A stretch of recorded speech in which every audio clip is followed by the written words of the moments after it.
Tepuk tangan Bapak Ibu, silakan duduk. Tuhan Yesus memberkati. Selamat siang Bapak Ibu, selamat sore ya, shalom.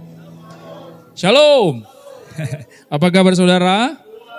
Masih bersemangat? Semangat terus ya. Kalau tidak bersemangat pasti sudah pulang dari tadi saudara ya.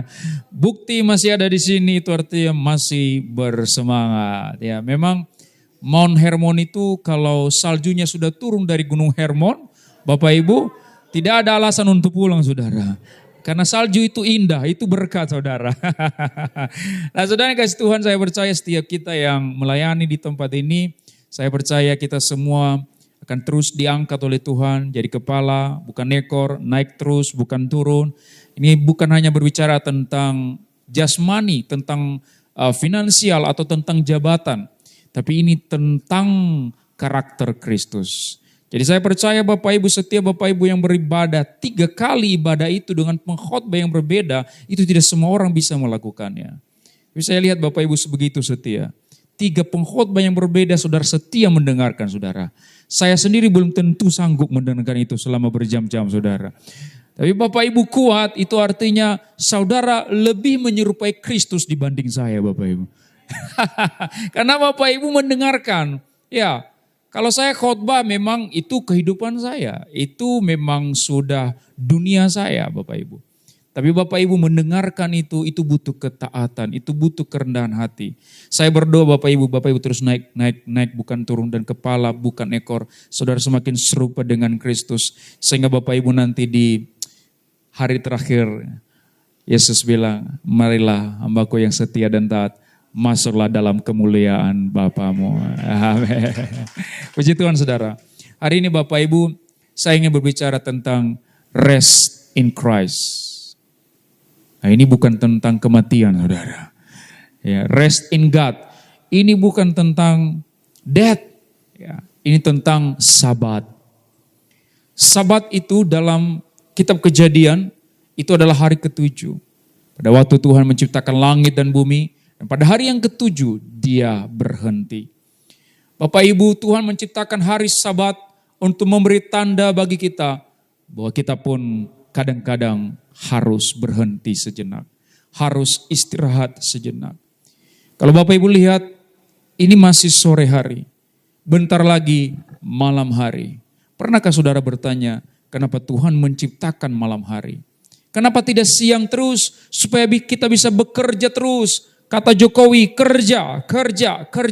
Kenapa bukan siang terus, supaya kita bisa cari duit terus, supaya bisa kita lebih cepat kaya, supaya kita lebih cepat menjadi kepala dan bukan ekor.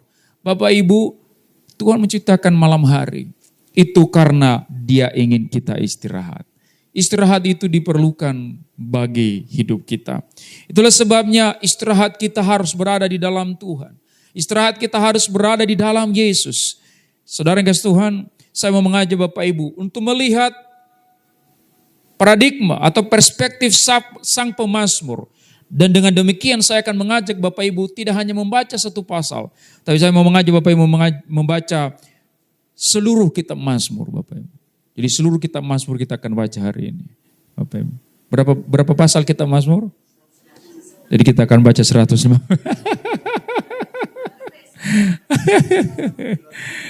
150 pasal.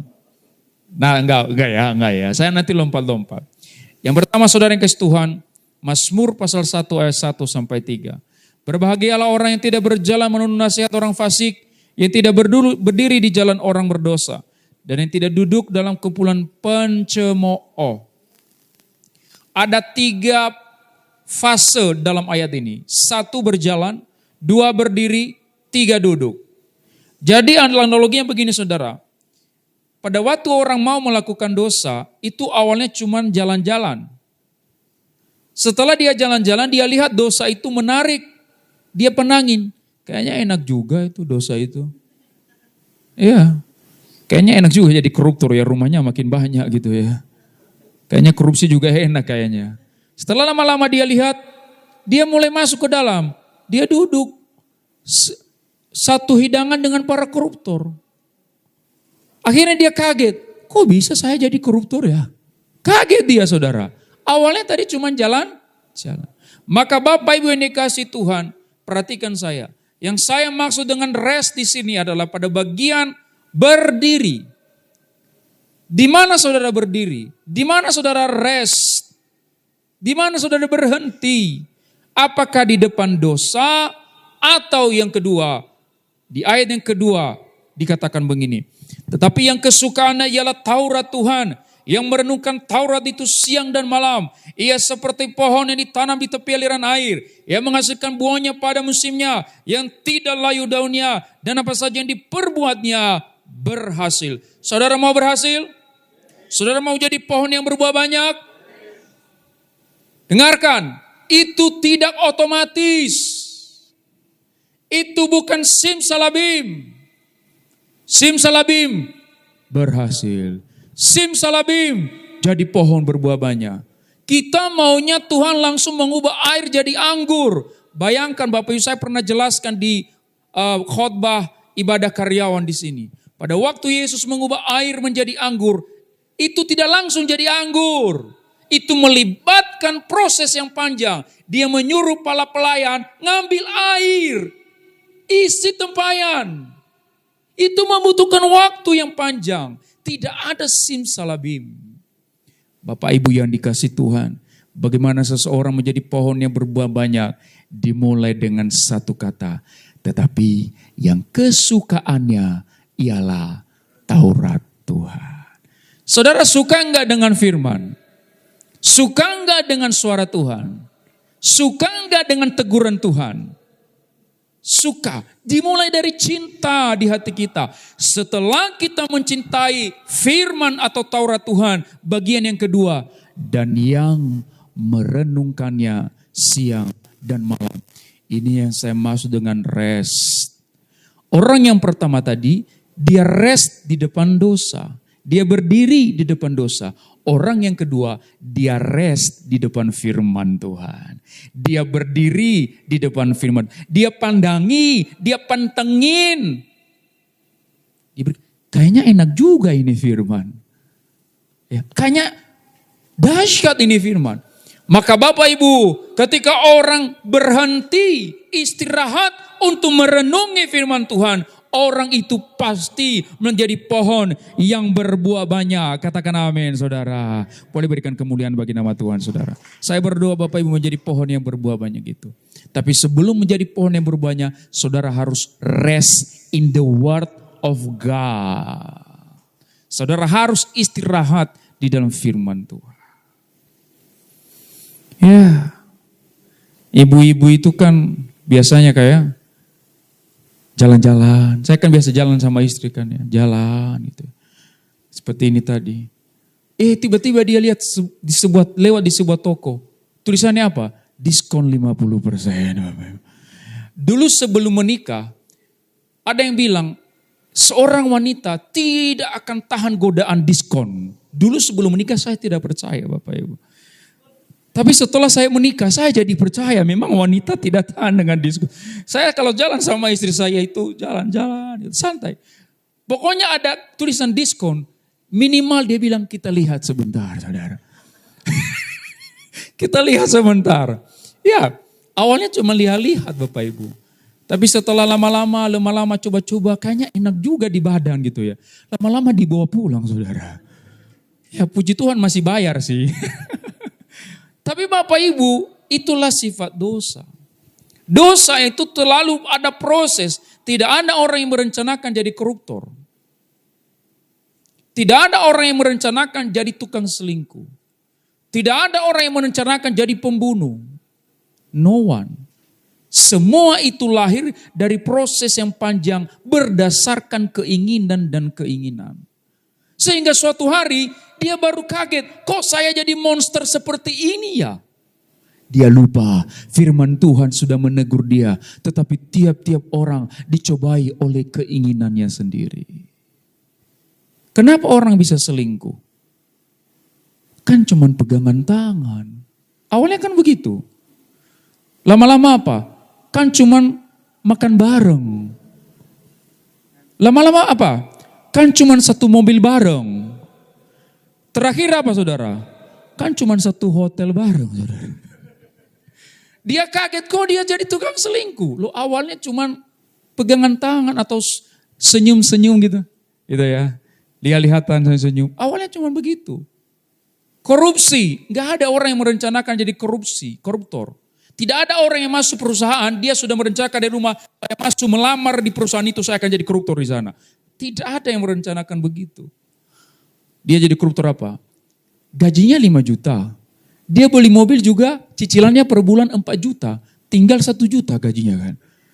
Nah sekarang dia punya anak 2. Dia punya istri. Dia punya juga cicilan rumah. Saya mau tanya, sisanya kurangnya dia dapat dari mana? Pasti korupsi. Itulah sebabnya pemerintah menetapkan cicilan kita itu paling banyak 30% dari gaji kita. Supaya kita enggak korupsi. Dimulai dari apa? Keinginan mobil baru. Ya, orang yang awalnya mobil baru akhirnya jadi koruptor. Bapak ibu saya sama istri berapa kali dinubuatkan sama pendeta. Bapak akan diberkati mobil baru tahun ini. Saya bilang aja amin. Saya bilang amin. Tapi sampai di rumah kan saya hitung-hitungan sama istri. Berapa gaji kita? Kita nggak boleh, iman kita bukan iman buta saudara. Jangan sampai kita kemudian bersaksi di depan. Puji Tuhan saudara. Kemarin kami tidak percaya Tuhan akan tolong. Tapi hari ini kami punya mobil baru. Oleh pertolongan Tuhan. Oleh pertolongan Tuhan. Padahal di belakang dipinjam saudara. Padahal di belakang nipu orang saudara. Tapi kesaksian di mimbar mukjizat Tuhan. Hati-hati. Rest in God, not in flesh. Istirahatlah di dalam Tuhan, bukan di dalam daging. Amin. Amin. Yang kedua. Saya udah bilang tadi baca seluruh kitab Mazmur kan. Sekarang yang kedua. Mazmur pasal 42. Mazmur pasal yang 42. Ayat yang kedua. Seperti rusa yang merindukan sungai yang berair, demikianlah jiwaku merindukan Engkau ya Allah. Seperti rusa yang merindukan air. Kenapa para pemazmur sering memakai rusa sebagai perlambangan kehausan kepada Tuhan? Karena pada zaman itu orang punya olahraga namanya olahraga berburu rusa. Rusa itu punya kelebihan, yaitu larinya cepat, tapi dia punya kelemahan, yaitu cepat haus. Sehingga pada waktu rusa itu haus, apa kira-kira kerinduan rusa pada waktu haus? Minum, sungai. Jadi Daud melihat rusa yang haus itu, dia melambangkan dirinya seperti rusa itu. Karena sepanjang hidupnya dia dikejar-kejar oleh Saul. Dia mau dibunuh oleh Saul. Bayangkan saudara, misalnya saya seorang pendeta, saudara respect sama saya sebagai seorang pendeta. Tapi saya pendeta yang saudara hormati, tiba-tiba saya sendiri yang berusaha membunuh saudara. Kira-kira itu sakit enggak? Sakit. Orang yang kita percayai mau membunuh kita. Ada enggak kasus begitu? Banyak. Itu yang dialami Daud. Saul itu idolanya, dia ngefans sama Saul. Tapi Saul sendiri mau membunuh Daud hanya gara-gara nyanyian. Saul membunuh beribu-ribu, tetapi Daud membunuh berlaksa-laksa. Bayangkan Bapak Ibu, orang yang tersinggung karena lagu ternyata sudah ada sejak ribuan tahun yang lalu saudara. Tersinggung karena lagu loh saudara. Jangan sampai Bapak Ibu, misalnya ada seorang WL pilih lagu di sini, jangan bilang dari belakangnya, sengaja ini WL pilih lagu itu, dia mau menyinggung saya itu. Jangan sampai ada pengkhotbah di sini dan saudara bilang, sengaja Bapak Pendeta itu pilih ayat itu supaya menyindir saya itu. Enggak boleh, itu rohnya Saul saudara. Dia mau membunuh Daud. Maka Daud tempat perhentiannya hanya Tuhan. Waktu dia jadi raja, apakah selesai masalahnya? Enggak. Malah anaknya Absalom juga mau mengelengsarkan dia. Mau membunuh dia. Dia kejar-kejar Daud. Anaknya sendiri yang dia besarkan mau membunuh dia. Daud dikejar-kejar seperti rusa saudara. Maka dalam keadaan seperti itu orang yang dia hormati tidak dapat dipercaya. Keluarganya sendiri tidak dapat dipercaya. Yang dia dapat percaya 100% hanya Tuhan. Itulah sebabnya dia berkata, seperti rusa yang merindukan sungai, demikianlah jiwaku merindukan Engkau ya Allah. Bapak Ibu, kalau hari ini engkau dikejar-kejar oleh sesuatu, bersyukur. Itu artinya engkau sama seperti rusa yang merindukan sungai. Ada alasan bagi saudara merindukan Tuhan. Kalau saudara sudah nikmat dengan dunia ini, kalau saudara sudah puas dengan dunia ini, saya pastikan tidak ada haus akan Tuhan di dalam hati kita. Karena kita sudah puas dengan dunia. Saudara yang kasih Tuhan. Dalam hidup saya belajar hanya meminta kebutuhan, bukan keinginan. Dari saya kecil, saya belajar untuk itu. Saya hanya meminta kebutuhan. Waktu saya butuh motor, saya minta motor, bukan mobil.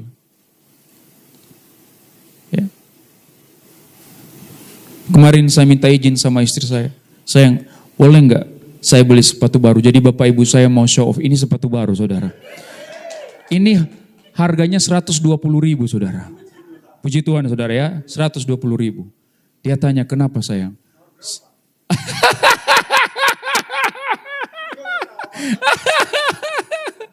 Nanti di belakang saja Pak. Dia tanya kenapa sayang? Saya bilang itu sepatu yang persis mirip kayak gini, udah sobek kiri kanannya. Dari dulu saya belajar begitu saudara. Selalu mencukupkan diri dengan apa yang ada. Saya baru ganti sepatu kalau udah nggak bisa dipakai. Kenapa? Saya tidak mau memberi makan daging saya. Daging itu kalau dikasih makan, lama-lama dagingnya makin besar. Suatu hari dia jadi monster. Dan kalau dia sudah jadi monster, dia memakan kita. Tiba-tiba kita jadi orang yang sangat jahat. Tiba-tiba kita orang yang sangat buas. Bisa merusak hidup orang lain.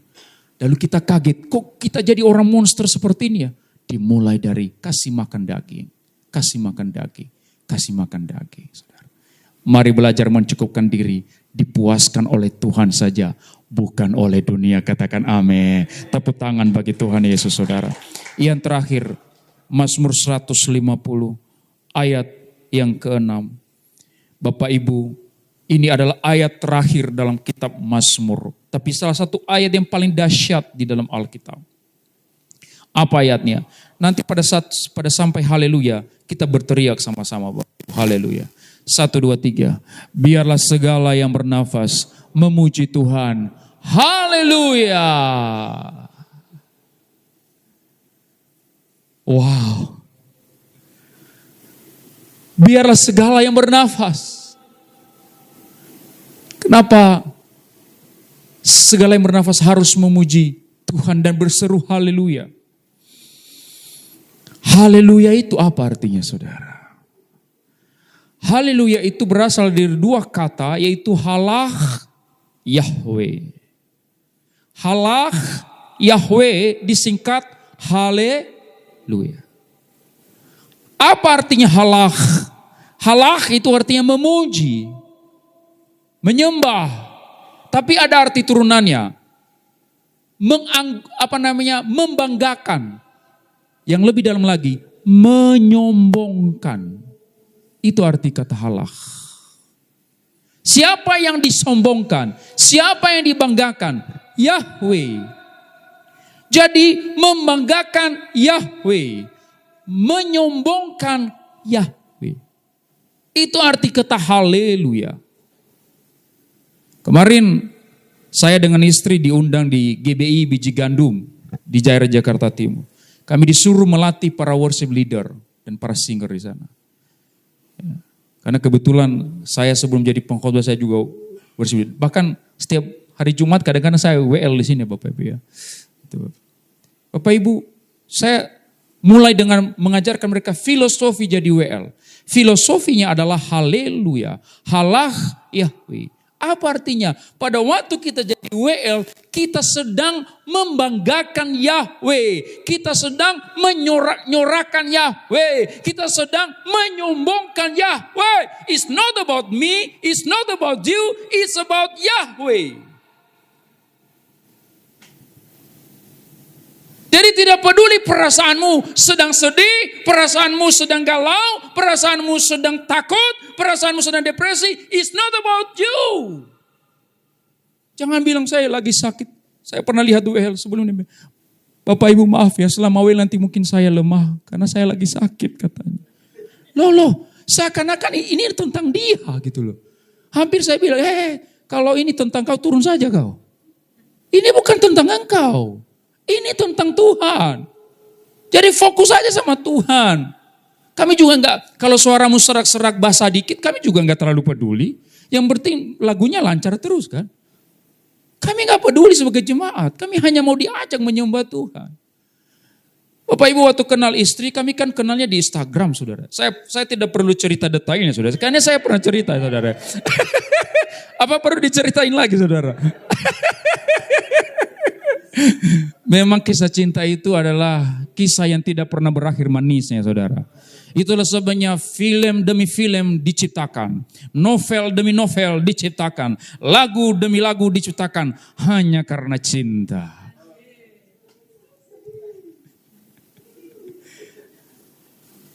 Bapak Ibu, saya kan kenal dia di Instagram. Saya pernah ceritakan pertemuan kedua, belum ya? Bapak ini penasaran. Ya, awalnya cuma follower saya Bapak Ibu. Follower saya. Karena saya nggak follow back, dia follower saya gitu kan.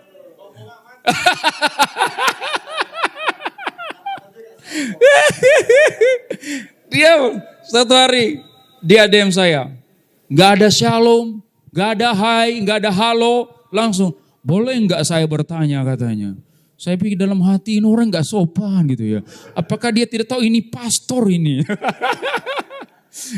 Saya bilang sama dia boleh. Terakhir dia bilang, saya mau mau konseling. Akhirnya konseling saudara.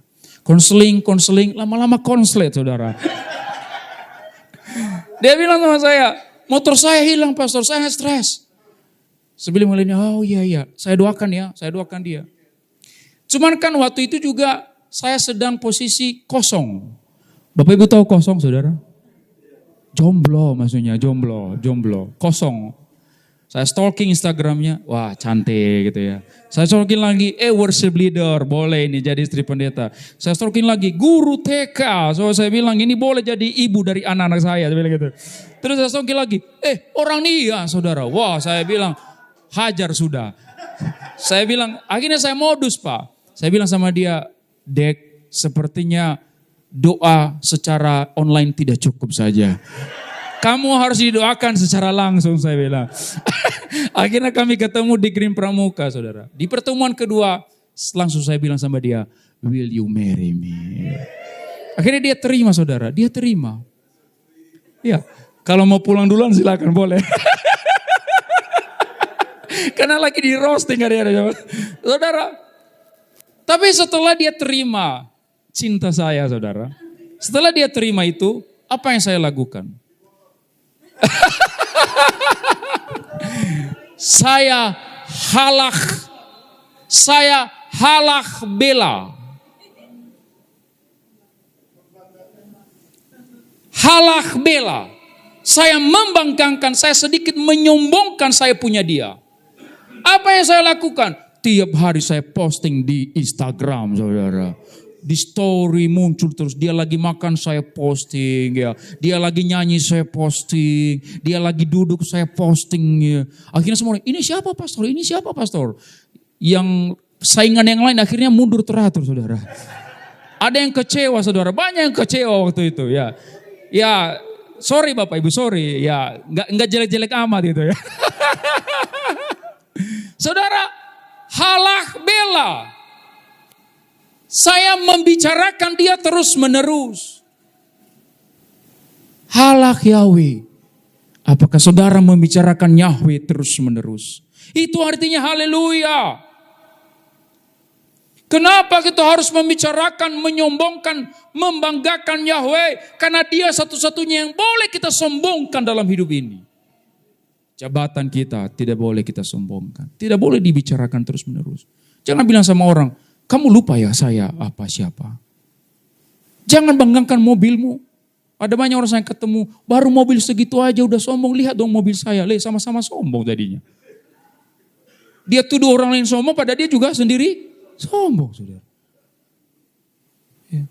Dia bilang, kamu itu sombong, saya ini rendah hati. Orang yang menyebut dirinya rendah hati itu pasti sombong, saudara.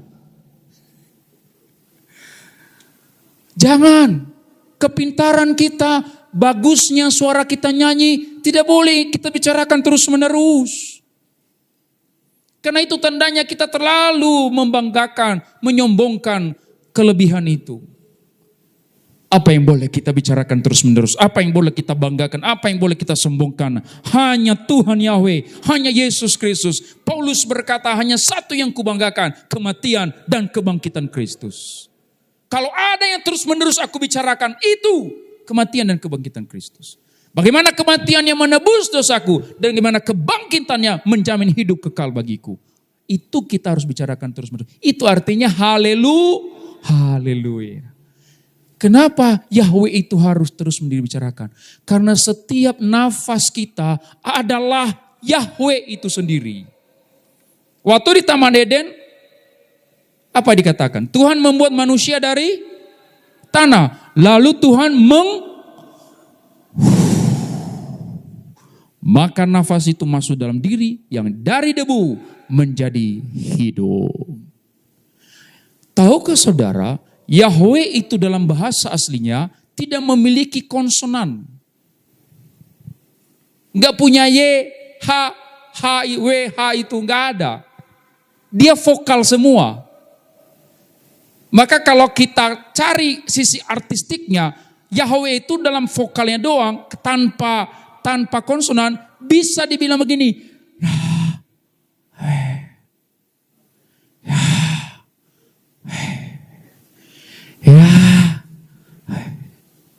Anak kecil waktu baru lahir, apa yang dia ngomong?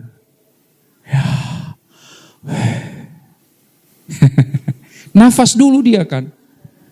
Nanti kita meninggalkan dunia ini, kita kembali ke surga. Apa yang terakhir kita ucapkan, saudara? Nafas.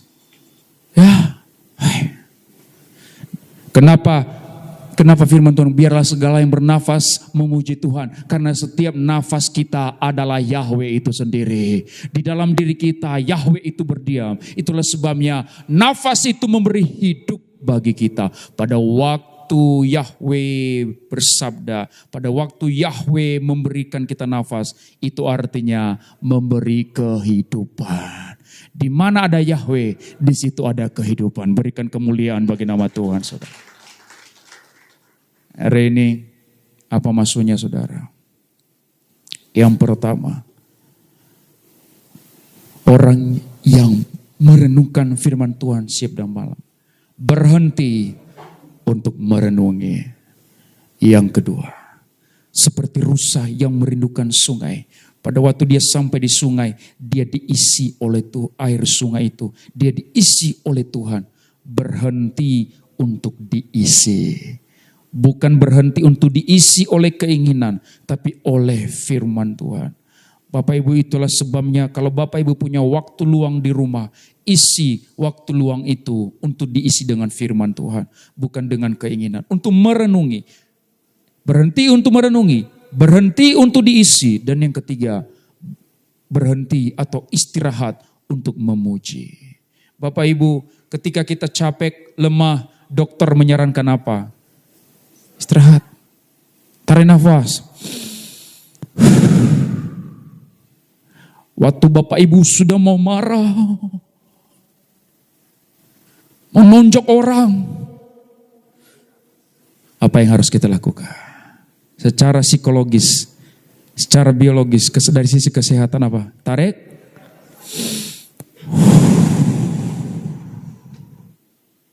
Pada waktu saudara depresi, apa yang harus kita lakukan? Tarik nafas, saudara. Meditasi. Kita berhenti sejenak. Itulah artinya rest in God. Jadi berhenti di dalam Tuhan itu bukan nanti sesudah mati. kita harus berhenti beristirahat di dalam Tuhan sejak dari bumi. Katakan amin. Orang yang tidak pernah beristirahat di dalam Tuhan tidak mungkin masuk surga.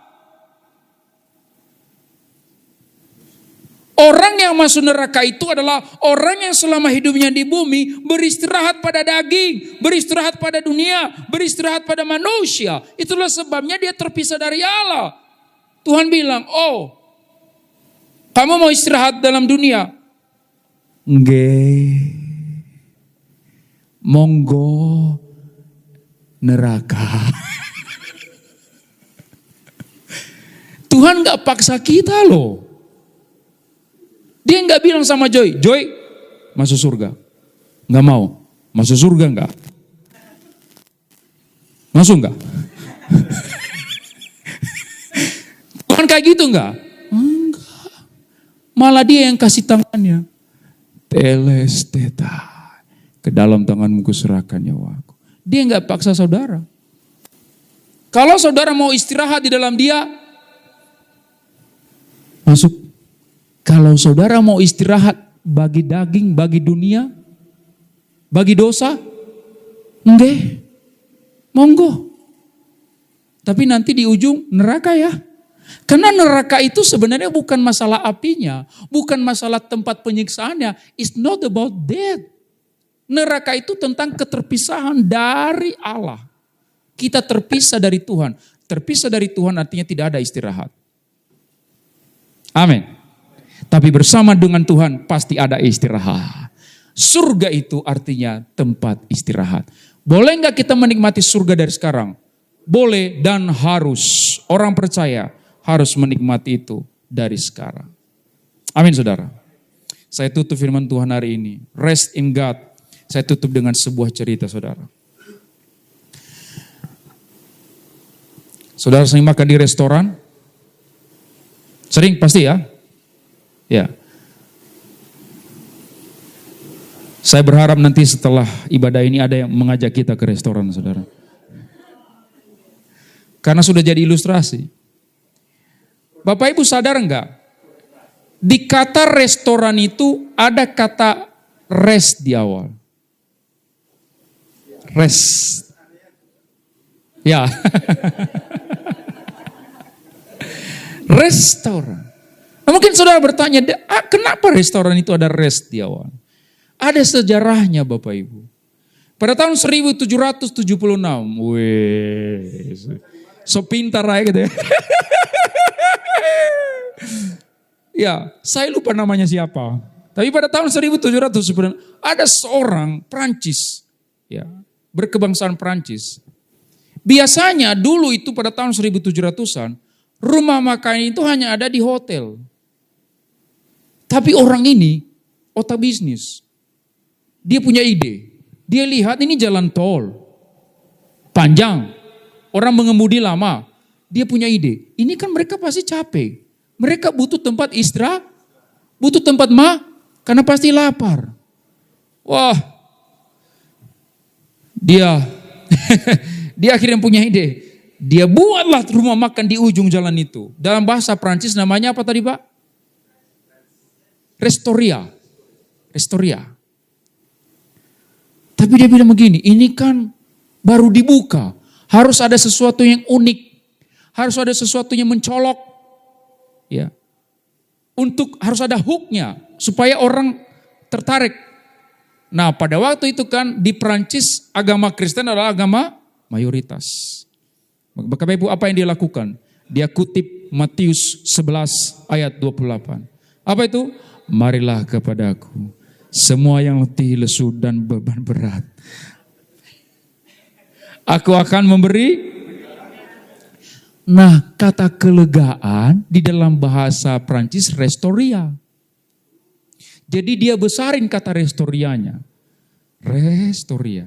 Jadi bapak-bapak yang mengemudi panjang tadi ini, yang sudah lapar haus, dengan nginap berhenti di rumah makan itu, mereka akan memperoleh restoria atau kelegaan. Nah karena orang Kristen, kalau ada ayat Alkitab itu, wah ini pasti orang Kristen yang punya ini. Sesama Kristen gitu ya. Iya, akhirnya rumah makan itu maju saudara. Makanya Bapak Ibu kalau punya usaha rumah makan, kasih ayat di pintunya saudara. Tempelkan Matius 11 ayat 28 saudara. Saya pastikan pasti berkembang. Iya, cuman takut ya. Nanti orang Islam gak bisa masuk gitu ya. Coba dulu Bapak Ibu, coba dulu. Ya. Coba dulu. Nah saudara, akhirnya rumah makan ini berkembang. Nah, lama-lama kata restoria ini diadopsi. Berkembang. Akhirnya diterjemahkan ke dalam bahasa Inggris menjadi restoran. Dalam bahasa Indonesia, restoran. Jadi restoran yang Bapak Ibu kunjungi setiap hari ada filosofi di baliknya. Ada ya tempat istirahat. Yesus tidak salah ketika dia mengatakan, akulah tempat istirahat yang terakhir. Engkau yang letih, lesu, dan berat. Aku tahu, engkau sudah menempuh perjalanan panjang dalam hidupmu. Engkau sudah lelah, engkau sudah capek, engkau sudah letih, engkau sudah lesu. Pastilah engkau lapar, pastilah engkau haus. Akulah restoria. Aku akan memberikan kelegaan kepadamu. Bukan janji, bukan kata-kata, bukan teori, tapi sudah menjadi manusia, sudah menjadi pribadi bernama Yesus Kristus. Bapak Ibu yang dikasih Tuhan, ada opa-opa di sini, ya, ada oma-oma juga di sini, saudara. Jari saya 5 Pak Ibu, saya tidak menunjuk siapa pun ya. Ini relatif saudara, ini relatif. Ada opa-opa, ada oma-oma di sini. Kecuali saya Bapak Ibu, karena jarinya tidak menuju ke saya. Kecuali saya Bapak Ibu. Ada opa-opa, ada oma-oma di sini. Bapak Ibu sudah menempuh hidup ini 60 tahun, 70 tahun, 80 tahun. Bapak Ibu rambutnya sudah putih. Saya tahu Bapak Ibu sudah lelah dengan perjalanan ini. Bapak Ibu, ada satu tempat beristirahat, Yesus. Di masa tua saudara, mungkin anak-anakmu mulai tidak menghormatimu. Karena engkau sudah tidak berdaya. Engkau tidak lagi mampu memberi uang kepada mereka. Engkau sering mungkin direndahkan di dalam kehidupanmu di masa tua. Hatimu sering tersiksa, hatimu sering terluka. Opa-oma yang dikasihi Tuhan, ada tempat istirahat, yaitu Yesus Kristus. Daud sudah mengalami, keluarganya sendiri pun tidak dapat dipercaya. Hanya satu yang dapat dipercaya 100%, yaitu Yesus Kristus. Dia akan memberikan kelegaan kepadamu. Yang percaya, katakan amin. Berikan kemuliaan bagi nama Tuhan. Firman Tuhan hari ini saudara, akan ditutup oleh kesaksian suara indah dari istri saya. Silakan sayang. Enggak, sendiri aja dia, biarin aja dia. Saya mau pulang duluan rencana Bapak. Bapak Ibu, saya gaya khotbahnya hanya di gereja ini Bapak Ibu. Karena kita sudah seperti keluarga. Kalau di gereja lain gitu saya jaga wibawa saudara. Serius. Cuman istri saya sering bilang begini. Sayang jangan sampai bisa jaga wibawa tapi tidak bisa jaga bagian bawah katanya. Saudara, mari kita bersama-sama merenungkan kata-kata dalam lagu ini. Silakan. Ya, shalom. Terima kasih telah memberi saya kesempatan. Ya, kita sangat diberkati firman tadi, amin. Ya, rest in God itu adalah beristirahat di dalam Tuhan.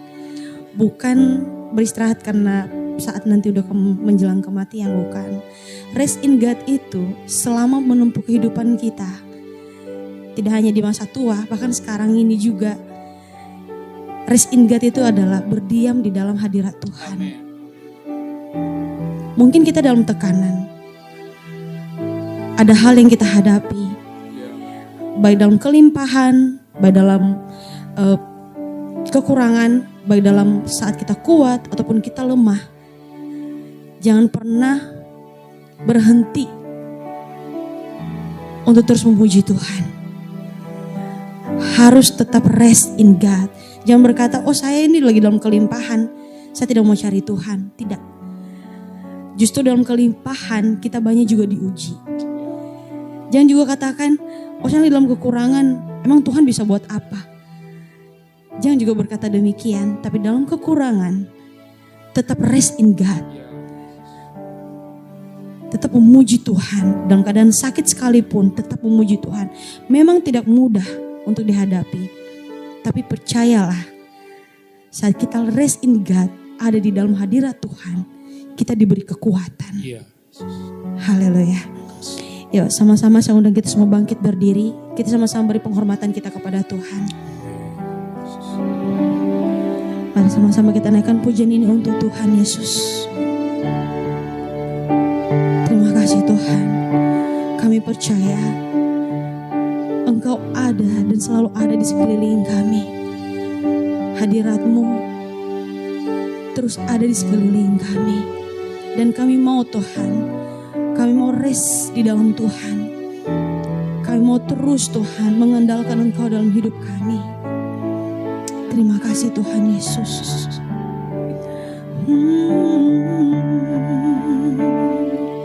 Sinar kemuliaan-Mu Bapa memenuhi sekelilingku. Ku rasakan hadirat-Mu, Kau tenggelamkan jiwaku. Ku ingin tetap tinggal bersama-Mu. Sinar kemuliaan-Mu Bapa memenuhiku, memenuhi sekelilingku. Ku rasakan hadirat-Mu, Kau tenggelamkan jiwaku. Ku ingin tetap tinggal bersama-Mu. Ku ingin tetap di sini menikmati bait-Mu. Ku ingin tetap di sini dan memandang indah wajah-Mu. Kita kembali naikkan pujian ini untuk Tuhan. Ini adalah sebuah lagu kerinduan. Katakan sinar kemuliaan-Mu Tuhan. Sinar kemuliaan-Mu Bapa memenuhi sekelilingku. Ku rasakan hadirat-Mu, Kau tenggelamkan jiwaku. Ku ingin tetap tinggal bersama-Mu. Sekali lagi katakan sinar kemuliaan-Mu. Sinar kemuliaan-Mu memenuhiku, memenuhi sekelilingku. Ku rasakan hadirat-Mu, Kau tenggelamkan jiwaku. Ku ingin tetap tinggal bersama-Mu. Katakan ku ingin tetap di sini. Ku ingin tetap di sini menikmati bait-Mu. Ku ingin tetap di sini dan memandang indah wajah-Mu. Ku ingin tetap di sini. Ku ingin tetap di sini menikmati bait-Mu. Menikmati bait-Mu.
indah wajahmu, dan memandang indahnya, dan memandang indah wajahmu, dan memandang indah wajahmu.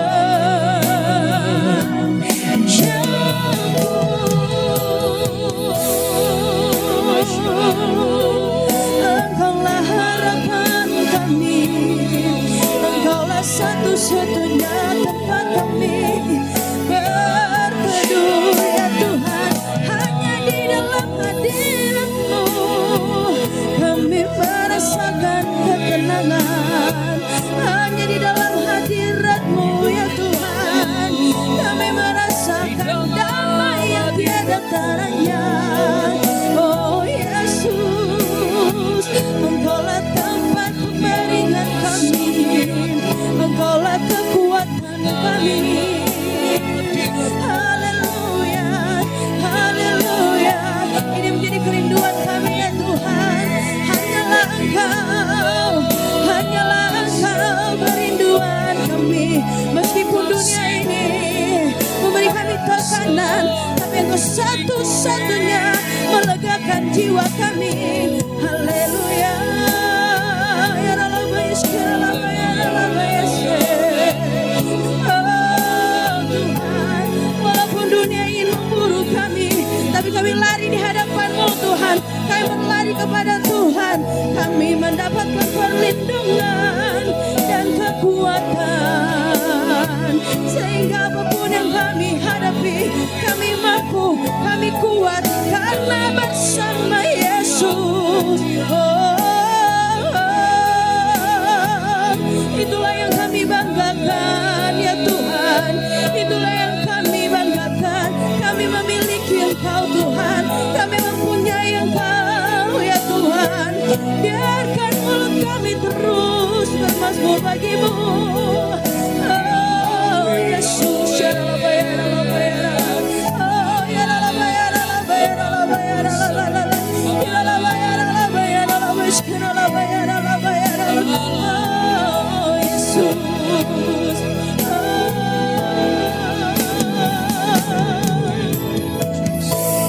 Ku ingin tetap di sini, menikmati baik-Mu. Ku ingin tetap di sini dan memandang indah wajah-Mu, Dan memandang wajah-Mu, dan memandang indah dan wajah-Mu, memandang indah wajah-Mu. dan memandang indah wajah-Mu.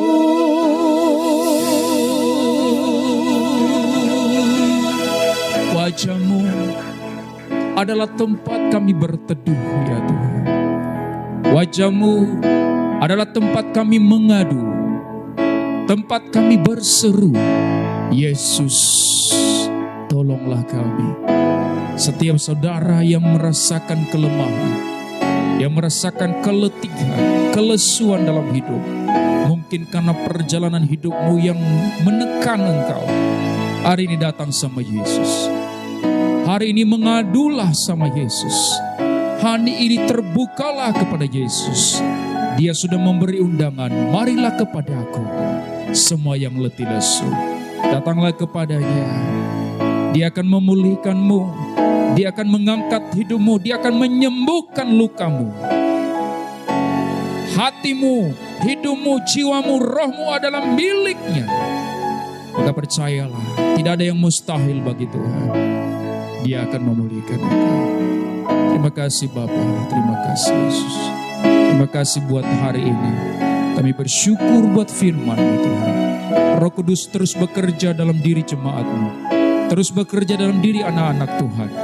Sehingga hari demi hari kami semakin kuat, dan semakin kuat di dalam mengiring Tuhan. Firman-Mu yang sudah kami dengarkan berkati berlipat-lipat kali ganda, 30, 60, bahkan 100 kali lipat dalam perbuatan kami sehari-hari.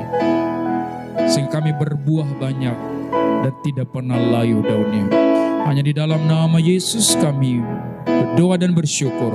Mari Bapak Ibu yang sudah diberkati bersama-sama katakan amin. Sekali lagi tepuk tangan bagi Tuhan. Silakan duduk Bapak Ibu, Tuhan memberkati.